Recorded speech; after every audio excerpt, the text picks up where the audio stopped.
All right, new book from Yuval Harari, Nexus, out in about 1 week, September 10th, I believe. I was fortunate to find a copy and read it pretty quickly. So, yeah, here are my thoughts. And overall, I would say that I enjoyed it. I read, I think, most of his other books, maybe all of them. And yeah, this one I enjoyed as much as any of them. He writes very well, and he touches on a lot of the same topics in this, like things about like stories being central to humanity and what really unites us and divides us and so on. And it also includes a lot about AI. That's really I think the big, I mean, everything, you buy toilet paper nowadays and it's made with AI or has some AI marketing spin to it. So yeah, he really hits on AI, what its potential is, what its, pitfalls are. There are a lot of other books like this out there. So what makes this one different? I was curious to know, and I was just curious to get his take on AI because he's a very thoughtful guy, and I do like his books. I always get new angles and new stances on how things might progress. Even though he's a historian, his last few books he has talked a lot about future projections. I would say the title is a little maybe inaccurate, or I don't know. It's described as a brief history of information networks from, I think, the Stone Age to AI. And he touches on some different things, but there are also some major jumps, and it's not like the chronological maybe history of humanity's use of information networks that you might expect from the title. I think if you want something like that, maybe I was thinking of Tim Wu's books, but I haven't read them in a while. But I do remember. I'm blanking on the titles exactly, but I think like The Attention Merchants and The Master Switch, those are very good. There's also a lot of things about media in general. He touches on Marshall McLuhan. And yeah, but really his focus is on just basically storytelling and humanity. He calls that the first information network. I don't know if that would be accurate, actually. I think before humans had language, we had, some kind of music and maybe visual arts too. I think those probably preceded spoken language anyways. I mean, yeah, so I don't necessarily think he's always 100% accurate in the exact every little detail of his history, but I think the overall ideas that he packs and contains are very good.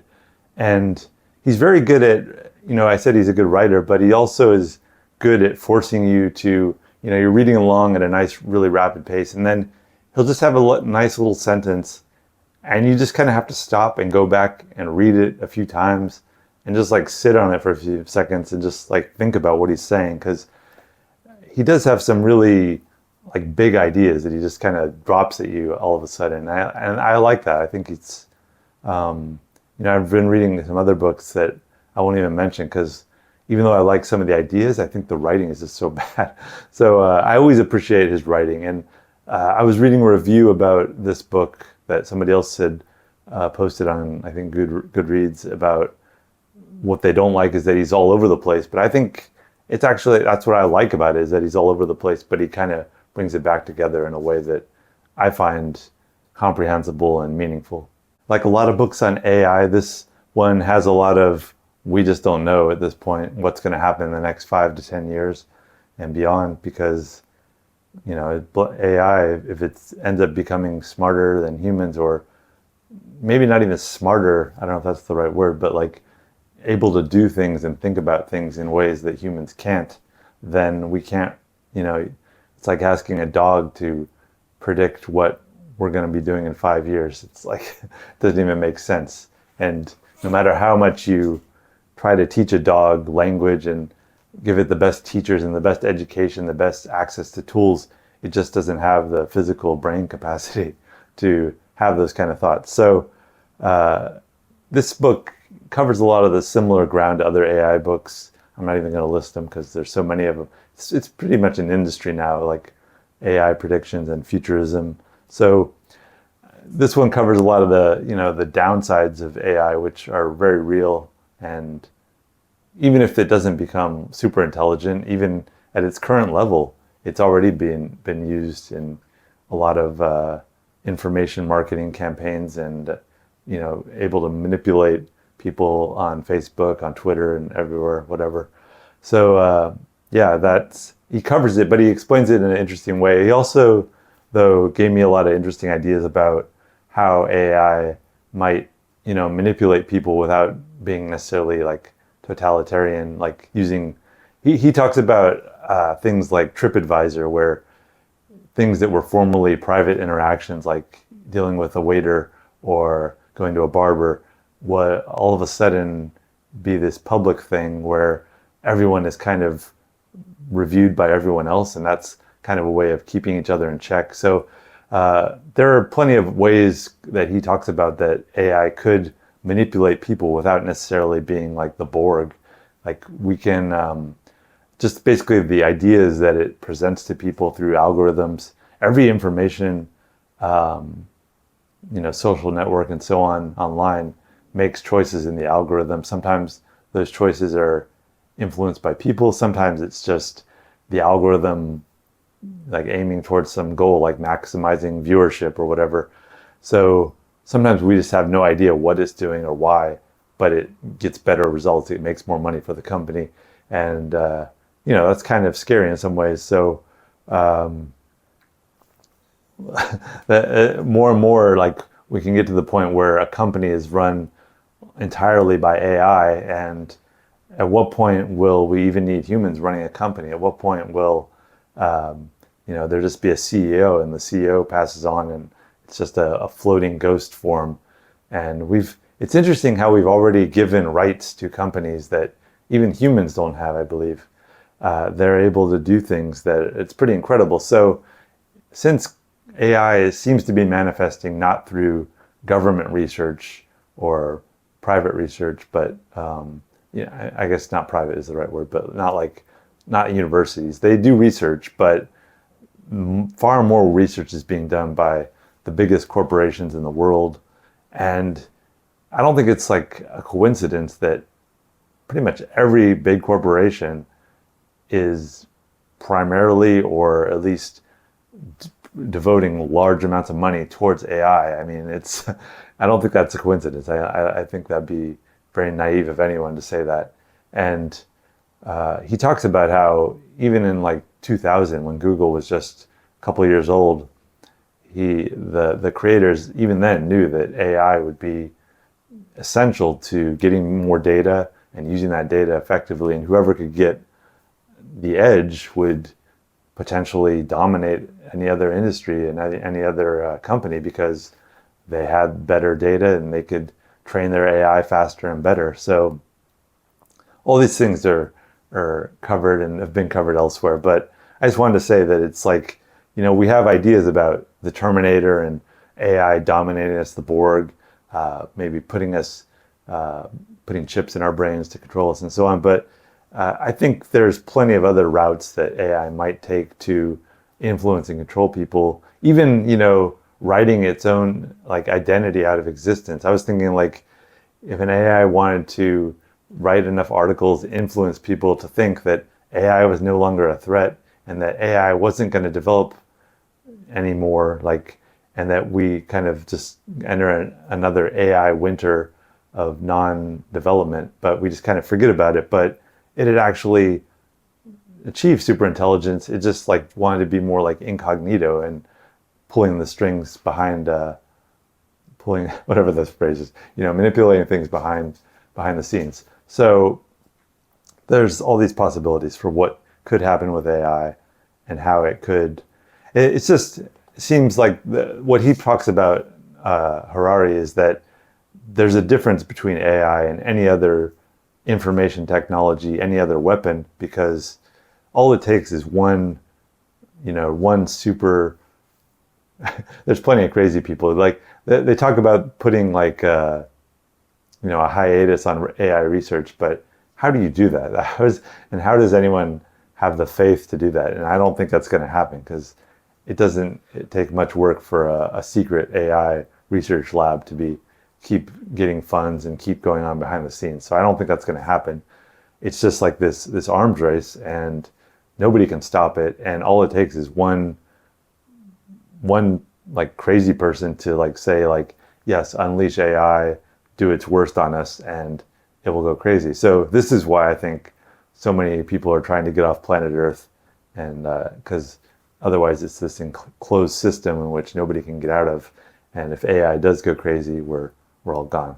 So I don't know. I think, you know, it's also like we have this scenario. I mean, we have all these scenarios, and I think if AI wasn't overpowering us and like couldn't achieve that level of mega dominance, then we'd have, you know, countries where AI is like this, countries where AI is like this, and there wouldn't be one singular AI. But it's just that if it can develop a super intelligence and ramp it up in a exponential way, then there's nowhere it can be stopped and nowhere you could hide from it. One thing that Harari covers numerous times throughout the book is that there's this idea that free flow of information will like definitely improve the lot of everybody, and that it will generally be great. And I think he criticizes that a lot. And I think there's this really problematic issue right now in that comes up over and over in social media, in public discourse, of free speech and what it means and how it should be treated online and so on. And you know, Elon Musk is always like advocating free speech, free speech, free speech. And I think that's a bit ingenuous of Elon Musk. Harari is very critical of Elon Musk and Trump. So if you love those guys, this may not be the book for you, but I don't love them.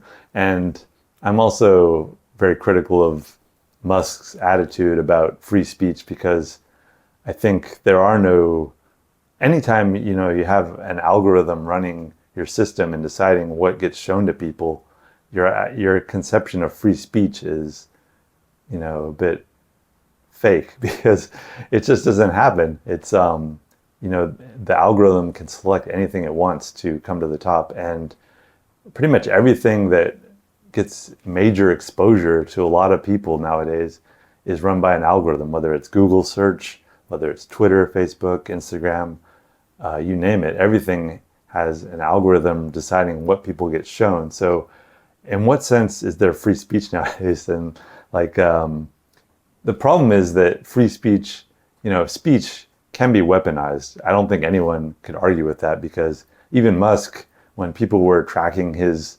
location and putting that online, I don't know where they were putting it online, if it was on Twitter or on their own website or whatever, like he was very, you know, he wasn't cool with that. And I agree that shouldn't be something that the public should have access to. But at what point does speech become weaponized? At what point does, you know, saying to 10 million or 100 million, or Musk has like 200 million followers, if he like says like, I really can't stand this guy, somebody should punch him in the face, is that weaponized speech? Like when you have that many followers, some of them are going to take that very seriously. So it's like, I don't know. Like, I don't know where the line can be drawn with what is weaponized speech and what should be allowed as free speech. And it's a very tricky subject. But with Musk, a lot of it to me feels like buying Twitter was really about being able to manipulate the public discourse and move things however he wants. So free speech on, you know, being able to do whatever he wants on Twitter without outside interference. And that is basically because he cannot become president, at least at present, and hopefully never. But, you know, if he wanted to become president, he can't. But this is like the most power that he can have, influencing public discourse, is controlling what is allowed on Twitter and having control of that. So he's already, you know, had conflicts and displayed his power with other governments. So it's going to be very interesting to see what happens if Trump doesn't win the November election, how he's going to react and what he's going to try to stir up. It'll be very interesting to see. Another interesting thing about when you let these algorithms go kind of wild on the data, they tend to, you know, go for the worst and go for the lowest common denominator. Because my take on this is that, you know, Ken Wilber uses these kind of graphs about stages of human development, and that we don't like just leave these stages behind. We transcend and include them. So everybody has access to these lowest stages of, basic human desires, of aggression, of being able to get things, and power, and so on.